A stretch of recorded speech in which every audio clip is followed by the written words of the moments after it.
Inside this package is a football shirt and the most outrageous football manager challenge I have ever attempted. Hi Tom, we challenge you to win the CONCACAF Champions Cup with this team. Okay, winning the North American Champions League doesn't sound that difficult. Oh, maybe it is. Because this is the shirt of Village Superstars FC from St. Kitts and Nevis in the Caribbean. So we need to beat clubs from the USA and Mexico to win the Champions Cup. And just getting there isn't easy. First, we need to win the St. Kitts and Nevis Premier League, which qualifies us for the Caribbean Shield. Then winning that gets us into the Caribbean Cup. And only when we win the Caribbean Cup do we get to enter the CONCACAF Champions Cup. Quite frankly, this is outrageous. We're going to have to be perfect for at least 3 seasons in a row to stand a chance of qualifying for the Champions Cup. My friends at Sangalo have been kind though.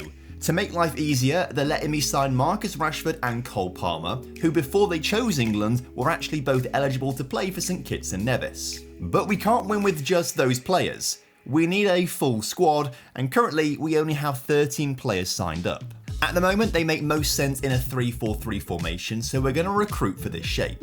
So after apparently signing Cole Palmer for £40 million, we signed a bunch of players who were on non-contract terms at their clubs. Notably, we picked up Argentine goalkeeper Ulysses Cordova, who could have a huge future at the club. I am 100% sure he will not leave the club at the first chance he gets. So as we got going in the league, we obviously scored a lot of goals thanks to Marcus Rashford and Cole Palmer. But we won't have them forever, and I'm pretty sure both will retire before this challenge is complete. So they're just here to give us a bit of a head start to get into the business end of the regional and continental competitions. Plus, it wasn't them just scoring goals. It turns out we had a prolific striker in Carlos Berti, who ended up scoring 27 goals for the club in the first phase of the season.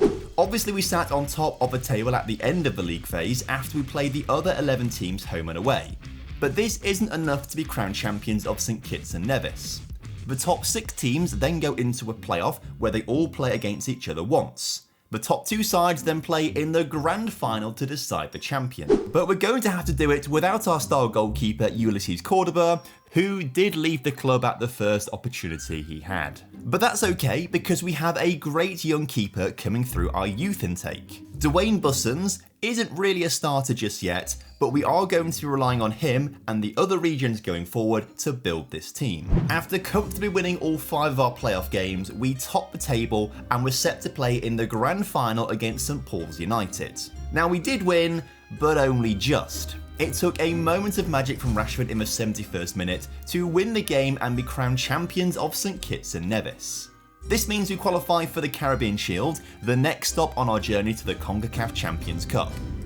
However, we have to wait 12 months to enter it, as this season's tournament, featuring St. Paul's United, who we just beat, is about to start. And they could only manage 4th place in their group, so clearly this is going to be a massive step up for us next season. I should also add at this point, you can also get your hands on a Village Superstars jersey. Sangalo have been partnering with small clubs around the world to sell their jerseys to collectors like you and I. But now they are going one step further. Village Superstars are the first club kits that Sangalo have helped design, manufacture, sponsor, and sell. This means that the kits aren't just an off-the-shelf Nike or Adidas template, they are completely custom designed.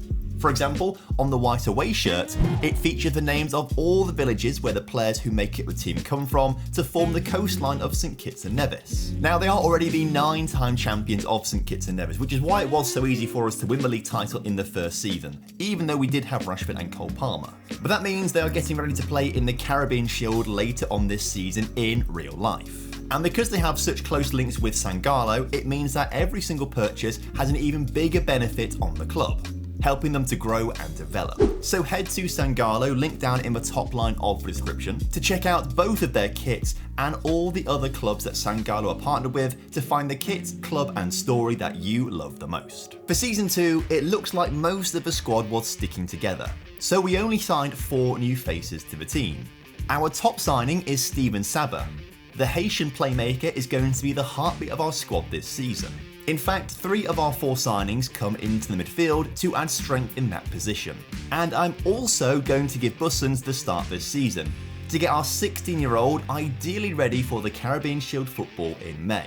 But he did a superb job as he kept 20 clean sheets across the entire league season. Naturally, with the help of Rashford and Palmer, we comfortably won the regular season, topped the playoff table, and then beat St Paul's United 2-0 in the grand final, with Carlos Berti opening up the scoring before Rashford sealed the victory 10 minutes later. So we know for sure we are going to be in next season's Caribbean Shield.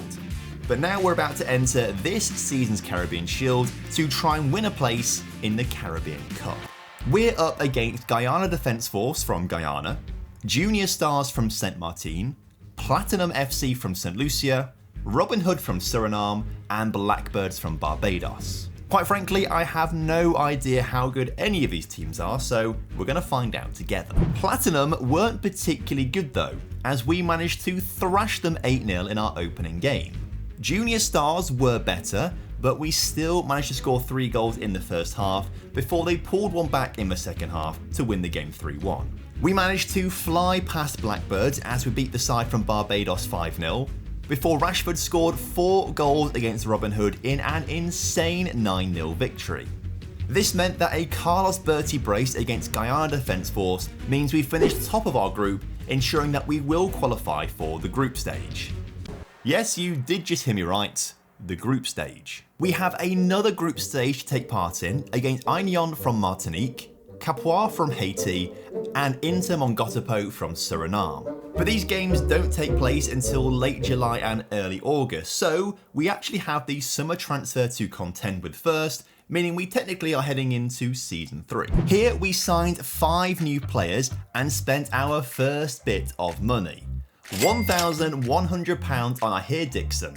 He's only 19 years old, so he will improve, but to be honest, the only reason I bought him was for his 17 pace. And his pace was good in helping us keep clean sheets, as we tore through our Caribbean Shield second group stage games, comfortably beating Aignan 8-0, Capois 8-1, and Inter Mongotapo 4-1 to make it through to the semi-finals. Here, Carlos Berti scored a hat-trick as we breezed past Alpha United of Guyana to make it to the Caribbean Shield final. Win this game and we move on to the Caribbean Cup and one step closer to the CONCACAF Champions Cup. We're taking on Harbourview of Jamaica, and we took the lead early on through Marcus Rashford, who then doubled it just 3 minutes later.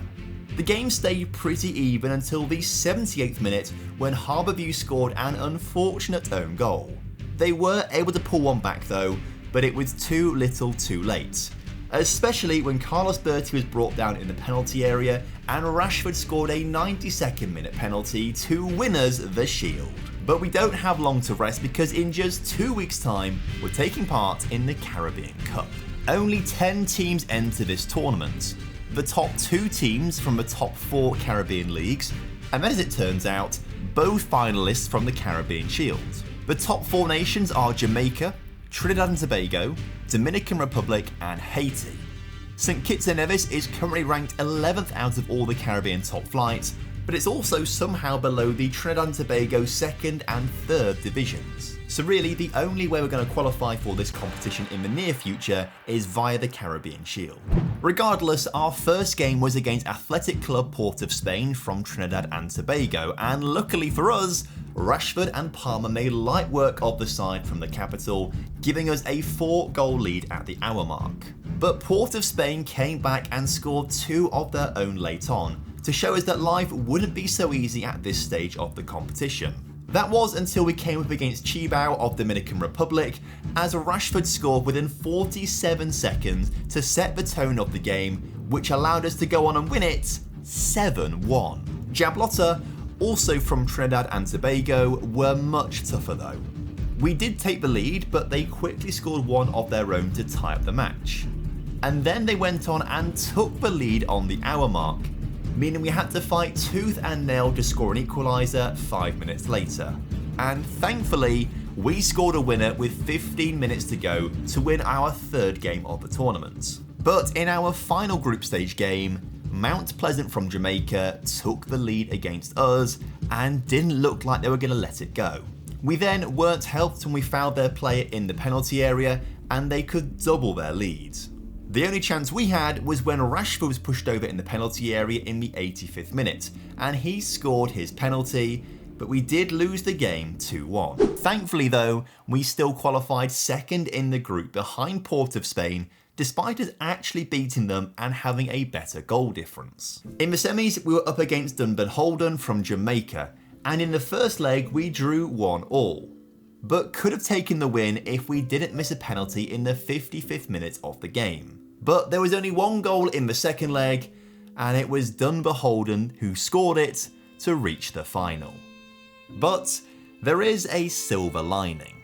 We get to play in a third place playoff, and the winner of that gets a spot in the CONCACAF Champions Cup. All we have to do is beat Harbourview, just like we did in the Caribbean Shield final. So we travelled to Kingston for the first leg, and we took the lead through star midfielder Saba. Then in the second half, we extended our lead, as our backup left winger Amari scored his goal. Then we sealed the first leg victory with Carlos Berti's effort late on. When Harbourview came to our place, we gave them a mountain to climb when Cole Palmer scored not once, but twice to make it 5-0 on aggregate. But the side from Jamaica didn't give up, and ended up scoring 3 goals in the second half to make the aggregate score look a lot closer than it actually was. But overall we won, and we've made it to the CONCACAF Champions Cup. Here it is just simple knockout football. Each round has 2 legs, and if you win on aggregate, you go through to the next round. The issue is, we've been drawn against Pachuca from Mexico, and to be honest, they are very good. But when they came to our place, we pulled off an absolute miracle, as Cole Palmer scored early on and Marcus Rashford scored midway into the second half. Are we about to knock out a Mexican giant from the Champions Cup? No, of course we aren't.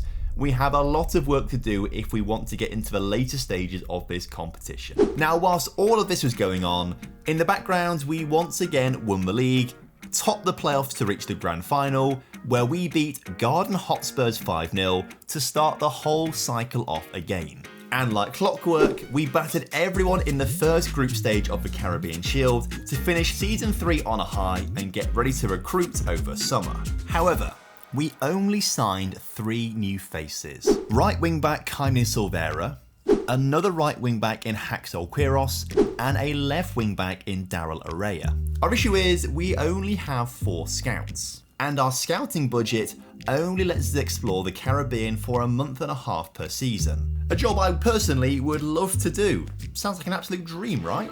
But it does mean we are limited in the number of players that we can scout across the season. And so the ones that we do scout, we have to hope are better than the players that we already have. And a lot of the time, they're not. But this is helping us promote some young players from our youth academy into the first team to help fill the gaps in the squad. So we comfortably won our Caribbean Shield group stage games against sides from Haiti, Puerto Rico and Guadeloupe.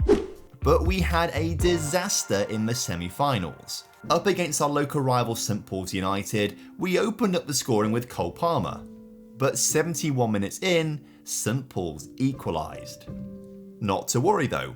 Rashford's pace allowed us to get back in front, but moments later, St Paul's drew level again, meaning the match was going to penalties. Penalties were flying in left, right and centre until it came to Steven Saba, who hit the post and lost us the match. And because we didn't reach the final, we haven't qualified for the Caribbean Cup, which means we can't qualify for the CONCACAF Champions Cup. So really, Season 4 is totally wasted. Instead, I'm going to move a big chunk of our transfer budget into our scouting budget so that next summer we can be ready to sign a whole host of talent. Naturally, we once again won every single game in the league phase, in the playoff phase, and then we got revenge on St Paul's United in the grand final by thrashing them 5-0 to remind them that we're the top team here in St Kitts and Nevis. Nothing like an unbeaten season to get you over a loss in the Caribbean Shield. Speaking of which, we're now back in that competition once again, and we thrashed every team we came up against in the first group stage. And now we can finally unleash ourselves on the transfer market. We've got 1.9 million in the bank, and we're allowed to spend £600,000 on transfers. So half of that went on 10 new players from around the world. We spent £100,000 on Paraguayan centre-back Hugo Centurion, £100,000 on Chilean defensive midfielder Luis Silva, and £40,500 on Uruguay midfielder Santiago Milano. But we also have a great new striker, Ivan Dorigo from Italy, and a new left wing back from Spain called Arade Torres. We are by far the most international team here in the Caribbean. We smashed our way through the Caribbean Shield second group stage to once again reach the semi-finals. Two of our new signings scored as we beat Junior Stars from St. Martin 6-0 to reach the final. That does guarantee us a spot in the Caribbean Cup, which is very handy actually, because we did lose 1-0 in the final to Cavalier FC from Jamaica. How this super team that we've built is losing games in the Caribbean, I have no idea, but fair play to Cavalier. Either way, we made light work of our Caribbean Cup group as we thrashed Jamaican side Arnett Gardens 4-0, conceded our only goal of the group stage against the side from the Dominican Republic, Chibao FC, in a 4-1 win. We absolutely tore apart defence force from Trinidad and Tobago, who ironically had no defence, 6-0, before getting revenge on Cavalier FC as we destroyed them 7-0. How could this team beat us 1-0 just a month ago? I genuinely have no idea. The semi-final was pretty easy though, as we beat Jamaican side Mount Pleasant by a ridiculous 8-0 on aggregate across the two legs, which means for the first time we've made it to the Caribbean Cup final, and once again we're up against our nemesis of Season 5, Cavalier FC. The first leg at home went almost perfectly, as we scored twice in the first half to have a comfortable lead at the break. However, the away team pulled one back early in the second half to make things nervy. But thankfully, we scored two more late on to win the first leg 4-1, and barring any capitulation, we go to Jamaica as the favourites. Cole Palmer got things started for us as he opened up the scoring 11 minutes into the game.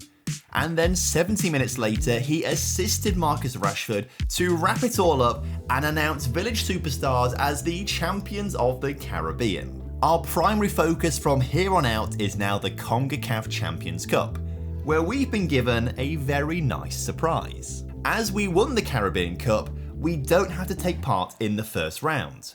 Instead, we go straight through to the round of 16, and we've been drawn against Chicago Fire. We were at home for the first leg, and 5 minutes in, we thought we'd taken the lead, only for Rashford to have been stood in an offside position. But incredibly, we were on top and looked the stronger of the two sides, especially when Palmer put it in the 6-yard area and Diorigo slotted it home to give us the lead.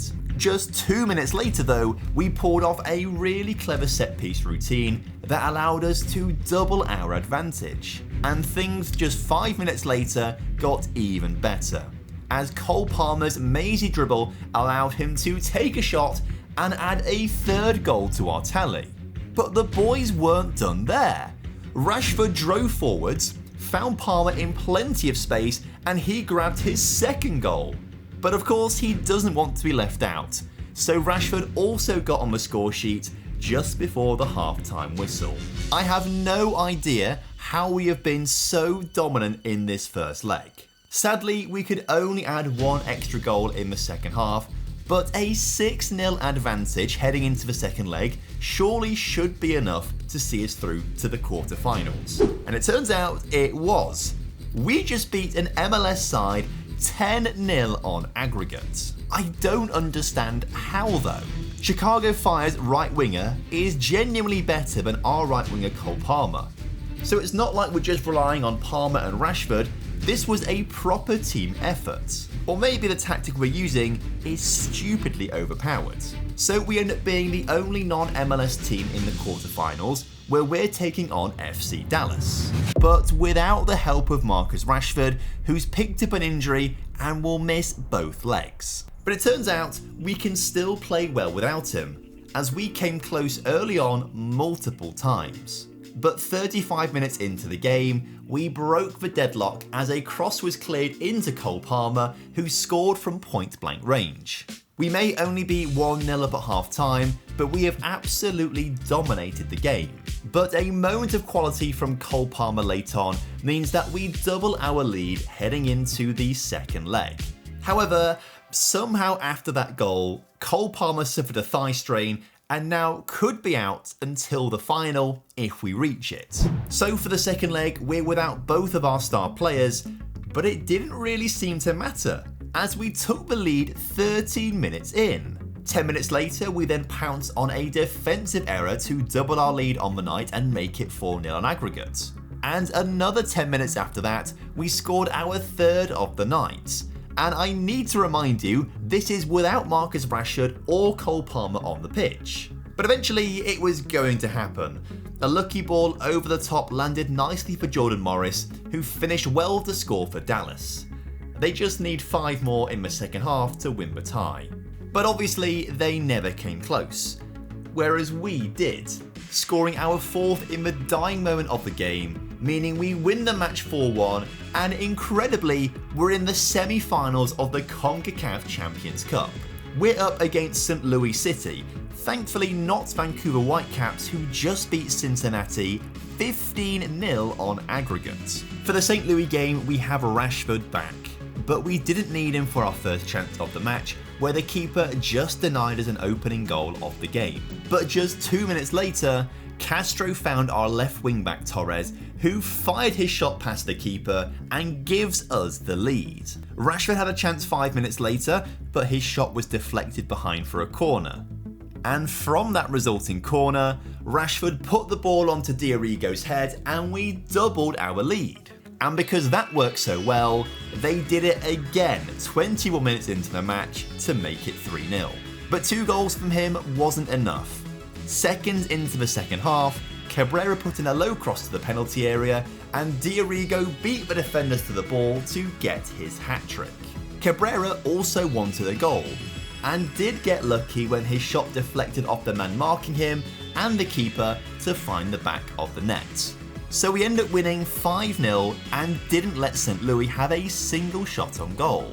But I think I have just found the reason as to why we are so dominant against these MLS sides. Look at the St. Louis subs.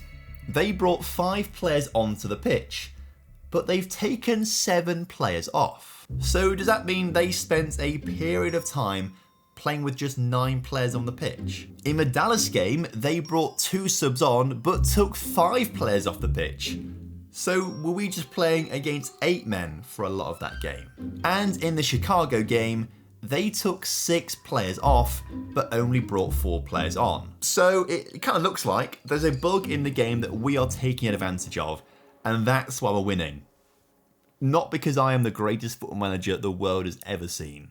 So in the second leg, St. Louis certainly lined up with 11 players on the pitch, but during the first highlight, 2 minutes in, they clearly only have 9 players on the field. And sure enough, in the second minute of the game, they'd subbed off 2 players and hadn't brought anyone on. So the fact we went on to win the second leg 8-0 and reach the final isn't as surprising as I thought it was. So the question is, will Vancouver keep 11 players on the pitch at all times? The final is played over 2 legs, so we travel to Canada for the very first leg. And straight from kickoff, they got the ball off of us and used all of their 11 players to get up the pitch very quickly and win themselves a penalty when Milano brought down his man in the area. However, incredibly, Bussens made a world-class save to deny Vancouver the lead. And even more surprising, Vancouver didn't substitute 2 players off within the first few minutes of the game. I really don't understand this bug. Why has it happened in every CONCACAF Champions Cup game apart from the final? And so with a full complement of players, 12 minutes in, Vancouver did break the deadlock as Vite just stayed narrowly onside. We had our chances to get back on level terms, but we just couldn't get our shots on target. And when we did get our shots on target, the keeper made some great saves, pushing the ball over the bar, meaning he keeps the scores at 1-0 at the break in what is actually a surprisingly even match given it's 11v11. The second half, however, absolutely flew by. The first highlight didn't come until the 76th minute. We advanced down the far side of the pitch where Cole Palmer played a through ball to Rashford, but the Vancouver keeper pulled off an excellent save. But only a few minutes later, Cole Palmer's free kick was headed back across the penalty area by Centurion, where Marcus Rashford reacted quickest and got us back on level terms for just 2 minutes, as Vancouver immediately scored with a set-piece routine of their own. So at full time, the score is only 2-1, and we genuinely matched the MLS side for the full 90 minutes. Okay, maybe we don't quite deserve to be in the final because of this game-breaking bug that we seem to have discovered, but when we actually did have to play a full 11 MLS side, we were pretty good. We were right in there with them. So just 2 days later, we welcomed Vancouver onto the pitch in St. Kitts and Nevis, knowing that winning by 2 goals would be enough for us to win the CONCACAF Champions Cup. Early on, a Rashford free kick was headed just over the bar, but that's okay. We have another 82 minutes to score some goals. But just 3 minutes later, we brought the ball forward with some neat passing, eventually finding the feet of Palmer, who split the defence for the run of Diarrigo, who gave us the lead. Now we just need one more goal. And 60 seconds later, Nathan won the ball nicely on the far side of the pitch, playing it through to Cole Palmer, who beat his man and scored us that second goal. So with just 77 minutes to play in the game, we have to hold on to this lead or extend it, as this time a quick counter-attack resulted in the ball getting to the feet of Rashford, who sprinted towards goal and made it 3. And it was a good job he did, because just moments later he gave away a penalty, and this time Bussons couldn't save it. But straight from kickoff, we had a highlight, making me check if we were still actually on key highlights, and we actually are. It's just there are so many goals. Cole Palmer raced down the right hand side of the pitch, put a cross in, and Rashford restored our 3-goal lead, before he then turned provider as his corner was headed home by Hugo Centurion. What an insane first 25 minutes of this match, where, by the way, Vancouver still have 11 players on the pitch. This scoreline is actually from an 11v11 scenario. After the flurry of goals, the game did subside a bit, until Vancouver tried to clear the ball through Rashford, which didn't work, allowing him to sprint at goal and get us our 6th of the game. But it wasn't even the best goal of the half. Moments later, we had a free kick, and Rashford laid it off to Nathan, who unleashed a rocket into the top corner to make it, and I can't quite believe I'm saying this, 7-1 at half time. Vancouver may have 11 players on the pitch, but I feel like there has to be something slightly off here for us to winning 7-1 at half time in the Champions Cup final. Vancouver did legitimately go down to 10 men when Jamie Shackleton was sent off late in the second half, which gave us the space on the pitch to go and score the 8th goal of the night to make the score 9-3 on aggregate and win us the CONCACAF Champions Cup, completing the challenge set by Sangalo. But I think the game really helped us out here, because there is no way it should have been that easy for us. Make sure you go and check out all the shirts over on Sangalo's website. They've got some really cool clubs that they've partnered up with. And then once you've done that, go and watch this video where the challenge was genuinely a lot harder than this one. I have to rebuild Liverpool after Klopp leaves the club to do the impossible. We have to win the treble and bring it back to Merseyside.